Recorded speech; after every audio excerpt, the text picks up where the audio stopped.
मेरा भारत सदा अखंड रहे, यही प्रभु से मेरी प्रार्थना है। आप सभी पूर्णतः स्वस्थ रहें और प्रगति के पथ पर आगे बढ़ते रहें। तो आप सबों के प्रति भी मेरी मंगल कामना है। आज आप सबों के सामने परीक्षा से संबंधित चुनिंदा संदर्भ प्राचीन भारत का प्रस्तुत कर रहा हूँ। काफ़ी महत्वपूर्ण है सभी परीक्षाओं में, चाहे बीपीएससी हो, सीजीएल हो, दारोगा हो, रेलवे हो, सबों से संबंधित यह है। इसलिए आज के संदर्भ को आप सभी बिल्कुल ठीक से देखेंगे। प्राचीन भारत के 16 महाजनपद, आप सबों को मैं बता दूं कि बौद्ध ग्रंथ अंगुत्तर निकाय में 16 महाजनपदों का वर्णन है और जैन ग्रंथ भगवती सूत्र में 16 महाजनपदों का वर्णन है। बोर्ड पर 16 महाजनपद, उसकी राजधानी और वर्तमान वह क्षेत्र कहाँ है, या 3 खंडों में विभक्त करके बोर्ड पर स्पष्ट कर दिया गया है। तो आप सबों के सामने 16 महाजनपद के बारे में जानकारी मेरे द्वारा दी जा रही है। बोर्ड पर जो सारी बातें लिखी हुई है, बारी बारी से उसका हम विश्लेषण कर रहे हैं। आप सभी ध्यान पूर्वक सुनेंगे, देखेंगे, अमल करेंगे। 16 महाजनपदों में पहला अंग जनपद है। इसकी राजधानी चंपा थी, जो वर्तमान में बिहार के भागलपुर एवं मुंगेर जिले के क्षेत्र से संबंधित है, विशेषकर भागलपुर के क्षेत्र से। दूसरा महाजनपद मगध जनपद, इसकी राजधानी गृहब्रज यानी राजगृह, यह वर्तमान में नालंदा और बिहार के क्षेत्र से संबंधित है। तीसरा जनपद काशी, इसकी राजधानी वाराणसी थी, वर्तमान बनारस उत्तर प्रदेश इसका क्षेत्र है। चौथा जनपद कौशल, इसकी 2 राजधानी थी, साकेत और श्रावस्ती। श्रावस्ती अयोध्या और फैजाबाद इसका वर्तमान क्षेत्र उत्तर प्रदेश का है।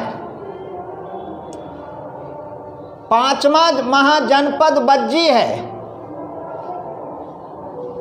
इसकी 2 राजधानी विदेह एवं मिथिला बिहार में वर्तमान क्षेत्र।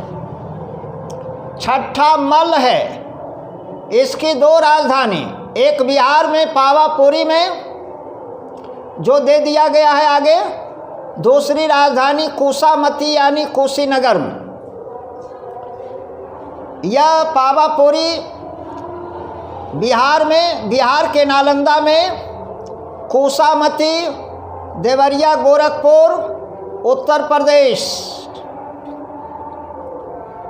चेदी महाजनपद की राजधानी शक्तिमती थी, जो बुंदेलखंड उत्तर प्रदेश से संबंधित है। वत्स जनपद की राजधानी कौशाम्बी, जो वर्तमान में इलाहाबाद अब प्रयागराज हो गया है उत्तर प्रदेश में। 9वां जनपद कुरु, इसकी राजधानी इंद्रप्रस्थ थी, यानी वर्तमान क्षेत्र दिल्ली का। 10वां महाजनपद पांचाल है, 2 राजधानी यही छत्र और कामपिल्य। यही छत्र जो है रुहेलखंड, बरेली और बदायूं यानी उत्तर प्रदेश का क्षेत्र है। 11वां मत्स्य क्षेत्र है विराटनगर, वर्तमान में जयपुर राजस्थान का क्षेत्र। 12वां महाजनपद सूरसेन है, मथुरा उत्तर प्रदेश का क्षेत्र वर्तमान में। राजधानी मथुरा थी सूरसेन की। 13वां जनपद है अस्मक, इसकी राजधानी पोतन या पोटली थी। यह गोदावरी नदी के तट के किनारे था।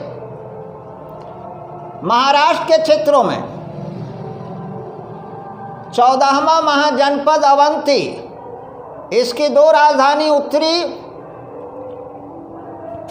उज्जैनी और दक्षिणी महिष्मती। तो यह जो है उज्जैनी मालवा के क्षेत्र से संबंधित है। 15वां गंधार है, इसकी राजधानी तक्षशिला थी। यह वर्तमान में पाकिस्तान के रावलपिंडी और पेशावर क्षेत्र से संबंधित है। 16वां जनपद कंबोज था, इसकी राजधानी हाटक थी।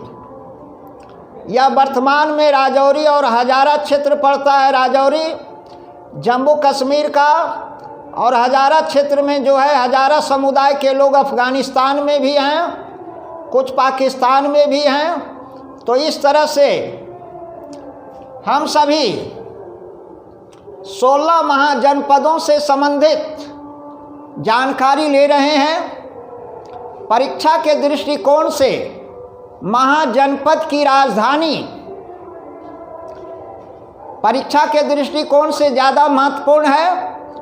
कभी कभी वर्तमान क्षेत्र भी पूछ देता है, तो आप सभी इसको ठीक से तैयार करेंगे। एक बार 16 का 16 तैयार नहीं करेंगे, 5 या 8 करके 2 खंडों में, जैसे यहाँ हम 2 खंडों में विभक्त कर दिए हैं। पहला खंड तैयार हो जाए, उसके बाद दूसरे खंड को देखना है। जीएस की तैयारी के लिए जैसे हमारे पास बहुत सारे प्रतियोगी आते हैं समस्या लेकर कि सर पढ़ते हैं भुला जाते हैं जीएस जनरल स्टडीज। हम कहते हैं कि पढ़ने का तरीका आप लोगों के पास नहीं है। क्लास में या किताब को जो है क्लास में जो टीचर लिखाए हैं या किताब आप पढ़ते हैं तो ऊपर से नीचे तक पढ़ते जाते हैं, वैसे में कोई तैयारी नहीं होगी। मेन पॉइंट को छांटना है और उसको बराबर देखना है, और याद हो जाए तो उसको लिखना है, लिख करके याद करना है, वह ज़्यादा टिकाऊ रहता है। तो ऐसा बहुत कम प्रतियोगी कर पाते हैं, इसीलिए पकड़ नहीं बन पाती है। जीएस के मैटर को आप लोगों को लिख करके याद करना होगा। जितना लिखेंगे बार बार उतनी ही पकड़ आपकी अच्छी होगी जीएस में।